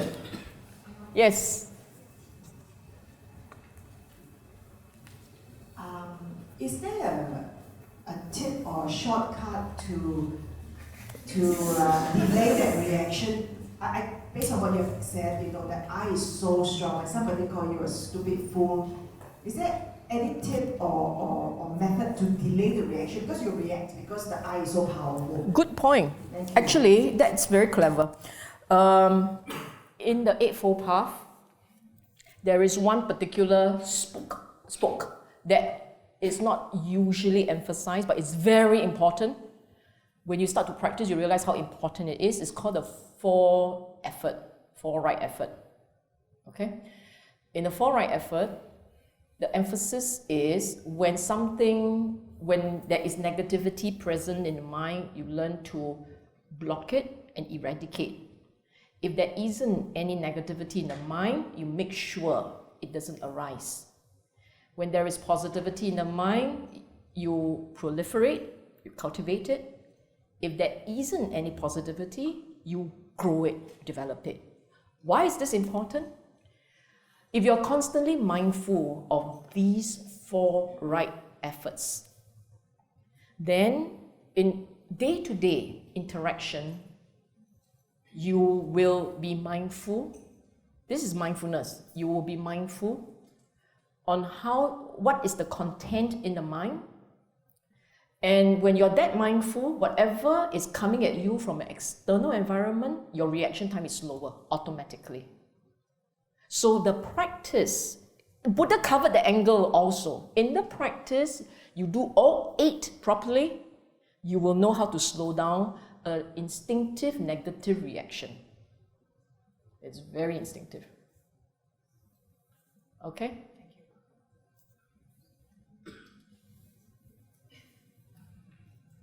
Yes, I hope my question doesn't confuse more people, but it concerns anatta. Then you have to answer your own question and de-confuse them. But by itself, what you explain and what I think most of us read is quite clear.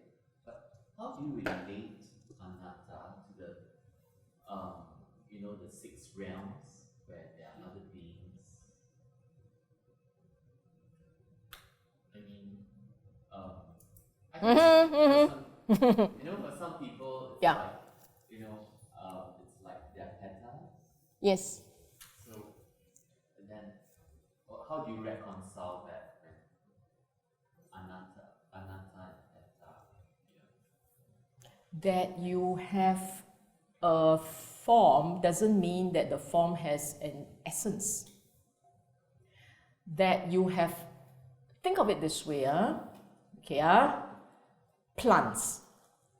How many of you are familiar with gardening? There's a garden city, You should at least be somewhat familiar with gardening. You think about it, okay? You have life that sprouts from seed. Given the right condition, the plant grows. There's no essence, no soul there. Why is there life? Right conditions, life forms. So, in the same way, when you had committed negativities, proliferate negativities, or you are a good person, you have done correctly all this while, it has impact on the mental energy. Mental energy has impact, it will proliferate. The conditions will then lead to a new formation. Conditions, formation. Doesn't have to have an essence for baton passing. No need. When there is death, you know that there are atoms and neurons and protons all falling apart. They are all elements. Given the correct conditions, all these little subatomic particles will come together. What essence? It's just conditions. They will rise again. New form, new life, new experiences, new decisions, new choices, new conditions created. So the cycle goes on regardless of whether you believe or not that there isn't an essence. It was just, the conditions just happily go by themselves. Okay?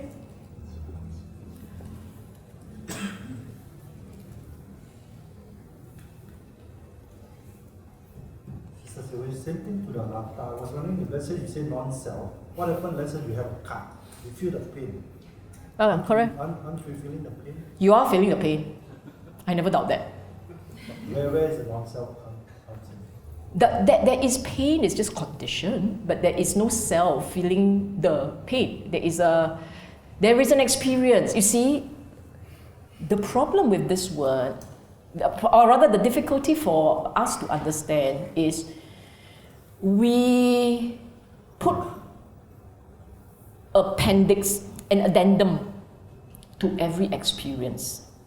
That addendum is called I. You have an experience. You feel the experience. That's an experience. But what you don't realize is, in the process of having the experience, your mind very instinctively created an addendum called I, called soul, called essence, to, in your mind, be experiencing the experience. If you were to take away this creation, just cut it away and see the process as an experience. Does it take anything away? Yeah, there's no I there. It's just an experience. but we very cleverly inserted something. Think of it like your computer. Your computer has its own conditions to run, right? Give it a battery, give it workable software, no virus. The virus also run a bit weird. No virus, no bacteria, no nothing. And whatever you tell it to perform, it will perform as you expect. One day, the computer, very smart, tell you, I want a raise. I want to be treated humanely. Don't always slap my keyboard. You say, what are you talking about? You are just a mechanical part. And I'll tell you, same thing, you are just an organic part. Your organic computer, this guy is a mechanical computer. Mechanical computer has no eye. Organic computer, also no eye. But the organic computer doesn't accept that because organic matter is attached to eye. And organic matter says, but I feel. You're attached to feeling. So you say, in my feeling, there's an essence in it. What the Buddha has tried to help us see in the meditation is when you go through the Eightfold Path properly, what it does to your mind is you begin to put a distance between yourself, your I, the self, and the experience. You begin to see a distance. And when you start to see the distance, it may begin to dawn on you that you have, because you have to, you actually insert the I in it. Insert it. And when you start to see that there is an insertion process going on, it says, take it away, no insertion, no I. You realize that. Meditate, otherwise you can't see it.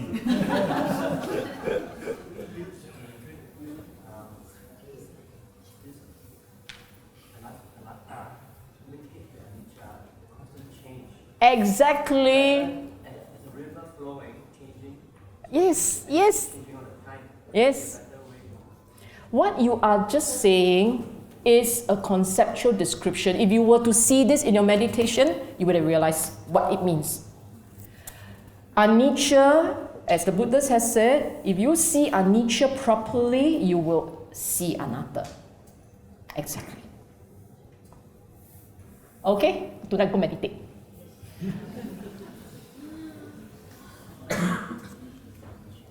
Anyone have any questions?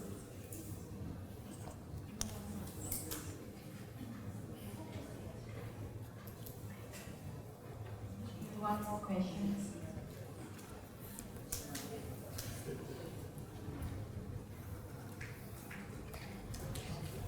Thank you. Thank you, Sister, for the talk. So you're saying earlier on that Buddha said that there's no eternal self. I will not use the word soul because it's very westernized. So if there's no eternal self, does it mean that it's a temporary self? Do you comment on that? As in a temporary self that we are living with right now, the small. I heard this term before a long time ago. Small self and big self.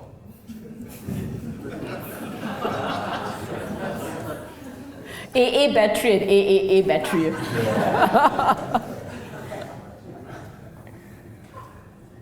No, you see, the word self is a term we coin to describe self-awareness.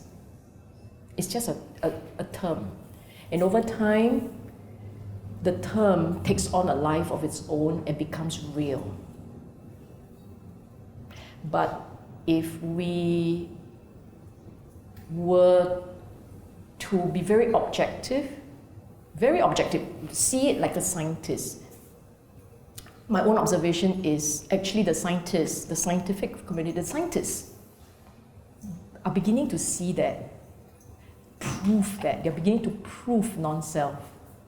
But they can't let it go either. It's amazing. I was watching this documentary, and in the documentary, there is this is BBC, this is not some hocus pocus documentary. And they were talking about how experiences are only neurons and and electrical pathways. And from all these little electrical impulses in the brain, the being experiences life. And then they drew the conclusion, these are all scientists, and they drew the conclusion that, hey, it's really just that, you can teach the mind anything. And once it's, they even use the word organic computer. I coined it first, but they used it. I can't claim patent now. But it's just amazing that when the scientists look at the brain objectively, without allowing their attachments to come into the picture, just observe it objectively like the Buddha did, the conclusion is there isn't an essence beyond the mechanical experiences. There is a mechanical experience, but because we want to be important, we feel important, our feelings are important. Because of that attachment, we kept saying, no lah, there's something beyond this experience. But the day that you can see that you are not important, you are just Pentium 3297156, the day you accept that is the day you say, hey, actually, yeah lah, Suda, just enjoy lah, this is life, man. What is there to be holding on to? So, directly answering your question, there isn't a small self. The small self has been created by you. The big self, created by you in a bigger way. By all of us lah, all of us. We do that very spontaneously. And it's quite interesting. They were also talking about the little ones, the little kids, right? And you all must watch this kind of documentary. Very cute. They had this little girl. Was it a little girl? Could have been a little boy. They all look alike. This little thing who is below 3, I think. And when this child came into the room, they took a piece of paper, a small little post-it, and they pasted it on her head. And then it kind of surreptitiously they just pasted it, that's what she didn't know, right? And then, and so this thing is on the head, okay? The doctor has one piece, the mother has a piece, this little piece of paper on the head. So the doctor opened up this mirror as she looked into it, and she went, she's got this little thing on her head. And she looked at the doctor, who has one. She looked at the mother with another one. Heck care, she took it and put it away. She pulled it out. Okay, that's 3-year-old. They repeated the same thing with 5-year-old, 8-year-old. But in both cases, the older ones, not just these two, a whole bunch of them, they noticed that all the young ones will pull it off and all the older ones will leave it there. Then you start to wonder why, right? Conclusion. The young one has no sense of self. They do whatever they want. The older ones already has a sense of the I, and the I must conform with the rest. Mommy has one, doctor has one, this is important. Don't know why it's important, but I cannot take it off because if I take it off, I'm not one of them. I am different. But I want to conform. I want to be like them. There is an I in this. But the little ones have no I. They do whatever they want. Just do whatever they want. That's why your baby will don't cry in public, don't cry louder. Does whatever it wants. No sense of I. It's driven by all the basic instincts. Hunger, wet, discomfort. That you have the basic instinct does not make it that you have a self experiencing the basic instincts. They're two separate parts. Some of you are beginning to understand what I'm saying. There are two separate parts. One part is mechanical. I'm hungry. I'm thirsty. There is thirst, there's hunger, there is pain, there is dukkha. That's one part. Then there is the addendum. I put in the part that says, I am hungry. I am thirsty. I am uncomfortable. There is an I now. You added it in later. The Buddha kept saying there is an experience, but no I. It's very difficult for us to see that. Yes. Mind-made I. It's a mind-made I. It's a mind-made I. So if we are all mechanical factories and respond in the same way, if we're all mechanical factories and respond in the same way, however, if I see a red vase, I register I like it, but she may look at the red vase and say I really dislike it. So what about this difference? Essence of good. difference? You don't respond in the same way. You respond in the same speed, pace. Sorry, I wasn't clear. It's the pace. The speed at which you catch sight of something depends on the speed at which the light travels to your eyes. And it will travel at the same speed to everybody's eyes. And everyone will register it, given the correct conditions, the same conditions, everyone registers at the same time. And in registering at the same time, the processing speed of the mind is the same for everybody. It's mechanical. One neuron to the next neuron to the next neuron to the next one. It's a AYE that doesn't discriminate. Your AYE and my AYE, same speed, same printing condition. But what will change that speed is also mechanical. My AYE got potholes, but already got potholes. Your AYE is still very young, no potholes. So it will run all the way to the end, nice. Mine will run, then you must take a detour, then get to the end. When that happens, it's mechanical. It's organic. Your brain got salah one. Yeah, don't laugh. Brains do have that problem, you know. So if you have a stroke, then your AYE kena cut off. Must take MCE. You see? Oh, MCP, salah. Whatever lah, one of this highways lah, Don't take the wrong one or end up wrong way. So you understand that, and it's okay. You don't see this is fine. But what I'm trying to explain today, because rare mental fog haven't dissipated yet, next week that it dissipate. Next week, let's start dissipating. Today is just to slap this at you, just throw by the chunk, pie after pie at you, and then you hope to catch it as much as you can.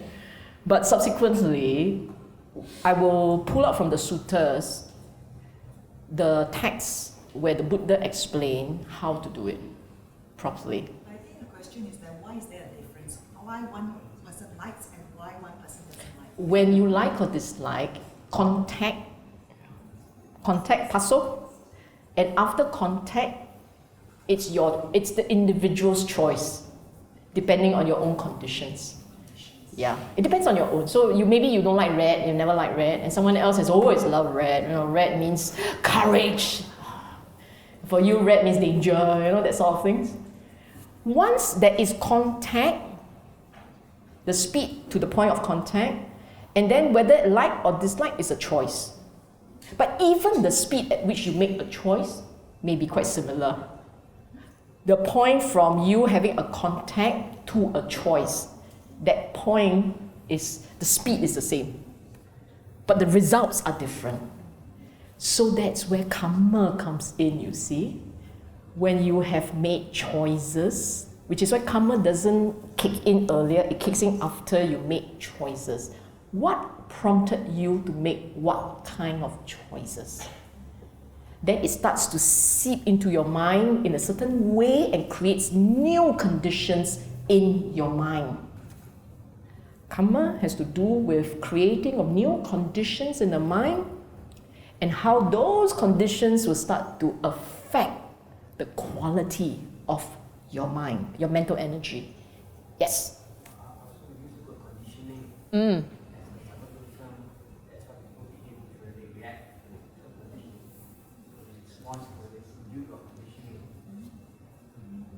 Yes, many a times we respond to things because of our conditioning in the past, yes? And what does it tell you? It also tells you that you are susceptible to environmental impact.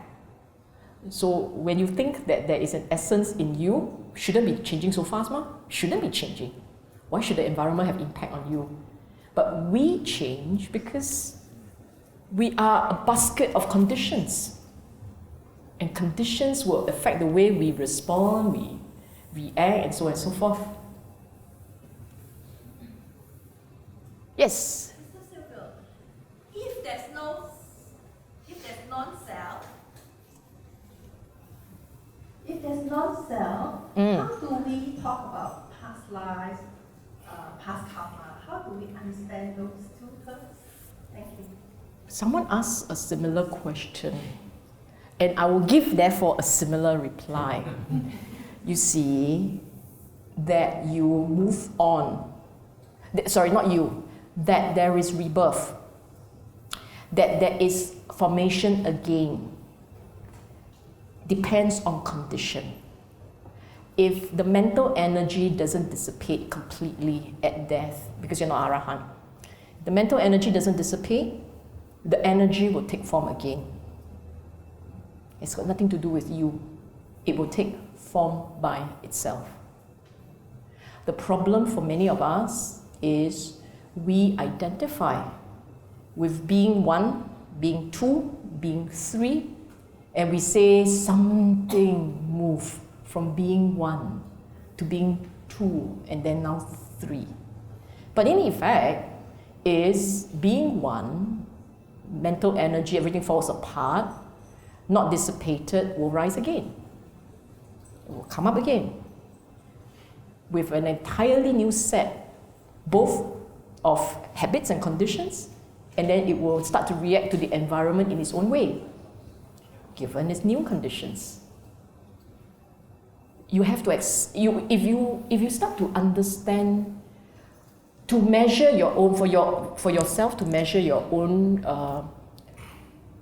spiritual understanding and growth, for yourself to measure, it's this question. This is the $1 million question. When you realize that you are beginning to drop that question, and it will happen. When you realize that you're beginning to drop a question like that it doesn't feature as something that puzzles you, that you accept it, and then eventually you make do with it, and then eventually it doesn't even make any impact with you, that's how you know you're changing. That your understanding of Dhamma is deepening. So this question is good. Measure your own development and understanding. Huh?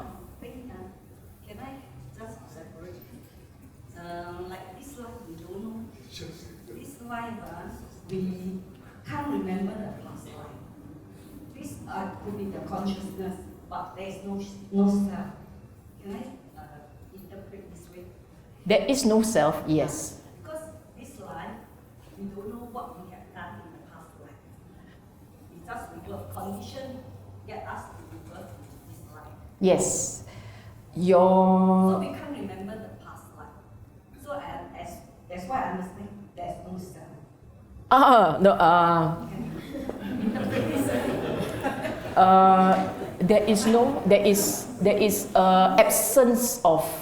There is an absence of essence. There is an absence of absent means don't have. There is no element called atta. It doesn't exist. But we are attached to me. I'm special. I want to be special. I have to be special. So you all celebrate my birthday, that kind of special. Okay? And because I want to be special, then I need to know where I'm coming from and where I'm going to. Because I cling on to me, you see. I need to know.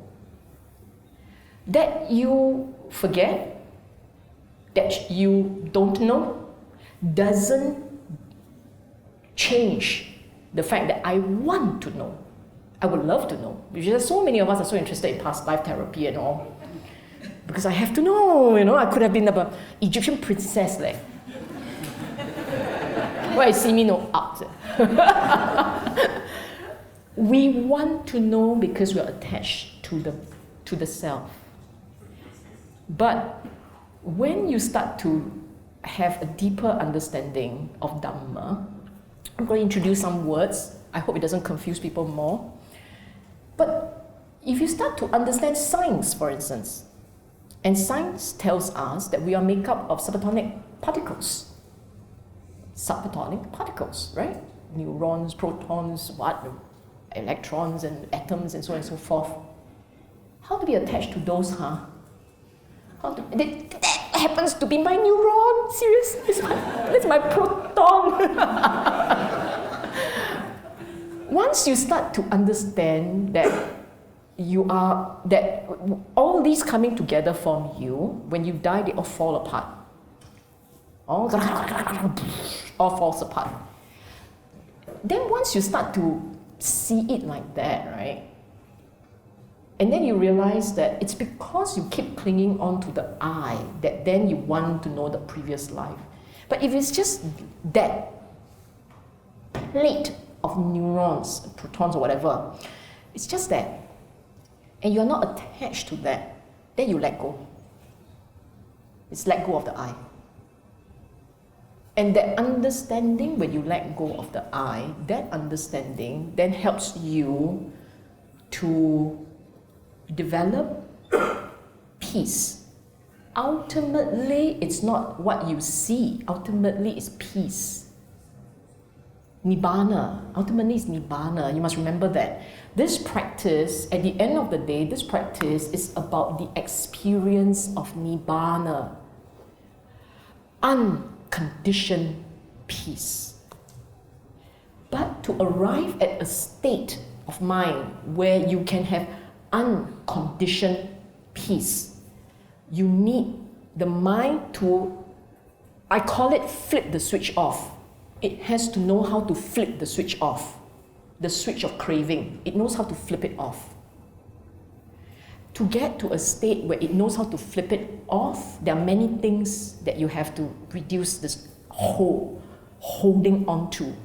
And one of the things we hold on to is the self. It's that self, which doesn't exist. This is the tragedy. It's absolute tragedy. So when you start to walk the Buddha's path, when you walk the Buddha's path, you will then start to see many signposts that he has been explaining to us, all the signposts. Over here, you should have one stone thatched roof. Over there, you should see a road that winds its way. Over there, it's a little hill, and it should look like that. It gives you all the fixture that you must look out for. But the problem for many of us is we look at the fixture and we don't know what it means. We get to the first milestone, right? The one that says attached roof. Then you look at the attached roof. Calls me. Attached roof. Attached roof means what? Then you read the thing again. I don't understand. He said like that. Then I look at the attached roof. I don't understand. Because we cling, you see. We cling, we can't understand. So the practice will require you to do quite a few things. A lot of things. Having gone through the suttas and all, I realize there's so many things that the mind has to do. So many things. But I don't like to end a talk with, "You're so depressing, we all die ugly, it's so difficult, No, I don't like that. The point is, it can be done. For 2,500 years, there are many who have done it. It can be done. That's the point. There's a lot of things to do. You go into a house, it's Chinese New Year around the corner, there's a lot of spring cleaning to do. What do? You stand out there, I don't know what to do. You start somewhere. You pull a pail, you grab a broom, you grab some mop, and you get started. Scrub, and eventually you will scrub into the middle of this room. But if you stand at the door, I don't know, I will call my maid. Problem lah. This is problem, So it has to start somewhere. And you know what's the nice thing? Someone asked for shortcut. I tell you there's a shortcut. It's a shortcut. It's called the Eightfold Path. Hey, seriously. No. Serious. Let me explain. It's not. No. Let me explain. Don't get excited first. By the way, it's going to be a 3-hour lecture now. Let me explain. I tell you why it's a shortcut. If you understand exactly what to do and how to do it, it's a shortcut. And it can be done fast enough. Okay? It can be done fast enough. I'm not saying this, let's laugh together thing. I'm not. I'm serious. The Eightfold Path is a shortcut, and the main thing is you need to understand how they click together. Once you understand how they click, and your mind must be open, which is why the Buddha in suttas after suttas always start off by saying, listen, pay attention, register it. But he has no time to argue with you. So you basically just suspend all your skepticism and your cynicism, and the worst are the kind that says, in this life I cannot understand one, I'm not so smart. Cannot start off berating yourself like that. Cannot start a practice saying, I can't get it. How? You can't get it, I can't get it already lah, right? You always start a practice saying, Buddha came up with this. It has worked again and again. Why should it be any different? The fact that you say, I can't, there's attachment to your own self. When you say, I can't, you have already put a label on yourself. You have already decided that your mental state is of a certain level and therefore it can't be done. But who are you to decide that? To make yourself like this is not correct lah. Okay?